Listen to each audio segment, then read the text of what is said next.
अस्सलाम वालेकुम।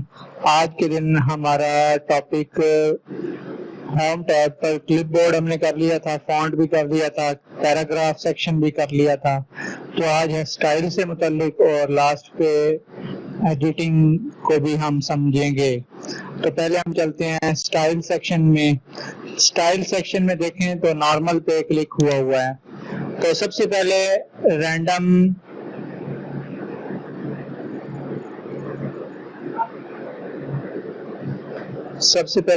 को लिखा और हमने प्रेस किया। तो अब आपने देखा कि रैंडम जो है बेशक कैपिटल में लिख दो तो भी कोई फर्क नहीं पड़ता। तो उस कमांड को हमने चलाया तो 3 पैराग्राफ सामने आ गए हैं। अब आप ये देखें कि उसके बाद आ रहा है नो स्पेसिंग। तो इसके लिए मैं पहले सिलेक्ट कर लेता हूँ पहले पैराग्राफ को और इस पे क्लिक करता हूँ नो स्पेसिंग। तो उसने क्या किया कि उनके दरमियान जो स्पेस थी एक्स्ट्रा उसको बिल्कुल खत्म कर दिया है। उसके बाद आ रहा है हमारे पास हेडिंग 1।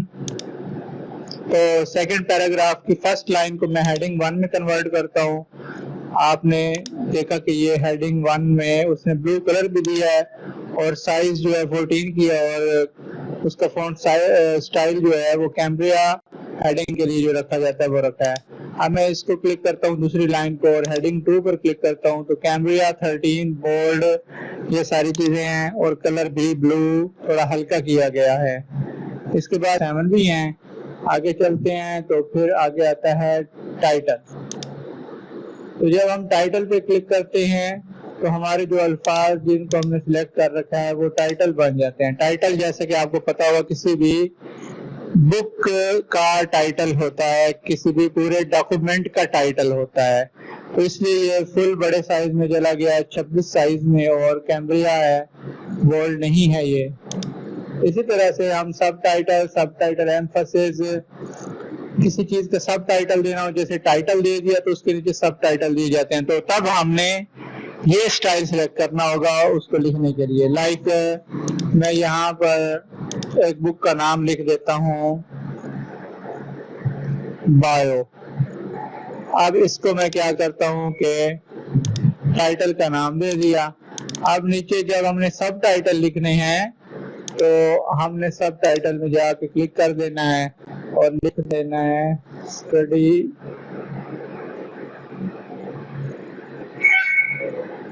तो लिख देना है स्टडी ऑफ लिविंग थिंग्स।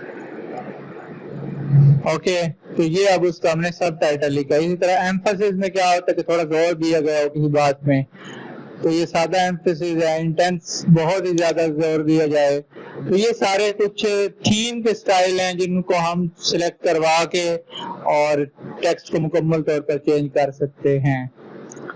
इसके बाद क्लियर फॉर्मेटिंग कर दे तो जिस जगह पर हमने क्लिक कर रखा होगा उस जगह की ये फॉर्मेटिंग क्लियर कर देगा और पहले जैसा नॉर्मल अल्फाज पर मुश्तमिल हो जाएगा। इसके बाद चेंज स्टाइल है तो किसी अल्फाज का style set, colour, family, font या पैराग्राफ की स्पेसिंग को हमने चेंज करना। पैराग्राफ की स्पेसिंग में देखिए no paragraph space, compact, tight यानी कि जरा टाइट हो, ओपन खुले हो, रिलैक्स्ड का मतलब आसानी से, और साथ में इनके बिफोर और इस तरह से सारी तफसीलात भी आ रही हैं कि before 0 point, after 8 point, line spacing 2, ये सारी तफसील इस बात की है। इसके बाद आते हैं हम लोग फाइंड पे। तो इसके लिए Ctrl+F की शॉर्ट की है या फिर यहाँ पर क्लिक कर दें फाइंड पे और हम यहाँ से तलाश करके देखते हैं ये लफ्ज जो है गैलरीज का लिखा हुआ है जो, इसी को हम वहाँ पर सर्च करके देखते हैं कि वो कितनी बार आया है। तो देखें गैलरीज का लफ्ज जो है इस डॉक्यूमेंट में 2 बार आया है, तो उसने फाइंड करके हमें बताया है। जिस पर भी क्लिक करेंगे हम उसी जगह पहुंच जाएंगे।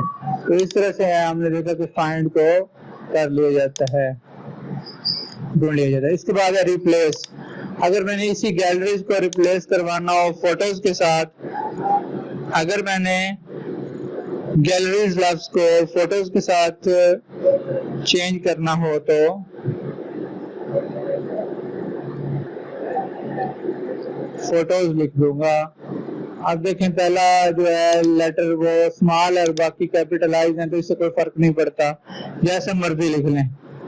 ओके, तो हमने रिप्लेस ऑल कर दिया और इसको ओके कर दिया, यस कर दिया। लेकिन अगर हम सिर्फ रिप्लेस पे क्लिक करते रहेंगे तो एक एक करके होगा, इकट्ठे कर देंगे तो देखें फोटोज का लफ्ज जो है वो चेंज हो गया और मेरी गलती जैसी थी वो वैसे की वैसे ही आई है, उसने उसको चेंज नहीं किया।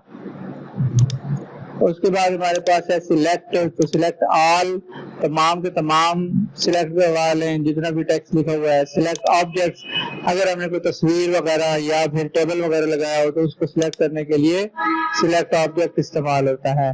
Select all text with similar formatting, और ऑल टेक्स्ट को सिलेक्ट करें जो जिसकी एक जैसी फॉर्मेटिंग हो। ठीक है, जैसा कि यहाँ पर प्रॉब्लम सिलेक्ट में जाके select text with similar formatting करें तो अब इनकी फॉर्मेटिंग जो थी वो क्या थी, टाइम न्यू रोमन, और इसकी भी टाइम न्यू रोमन है, तो वो खुद को खुद उसने सिलेक्ट कर लिया, बाकी को उसने छोड़ दिया क्योंकि वो इस फैमिली के हिस्सा नहीं थे। तो ये इसलिए कह रहे हैं कि सिमिलर फॉर्मेटिंग वाले सिलेक्ट हो जाते हैं। उसके बाद आता है सिलेक्शन पैन।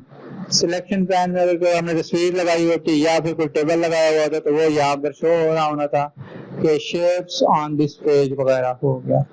तो आज का लेक्चर हमने मुकम्मल किया है और माइक्रोसॉफ्ट वर्ड में जो होम सेक्शन है उसको हमने मुकम्मल तौर पर समझ लिया है। इसके बाद हम इंशाअल्लाह ताला एक्टिविटीज साथ साथ लेकर चलेंगे और इस होम टैब की जो एक्टिविटीज बनती हैं वो आपको दे दी जाएंगी।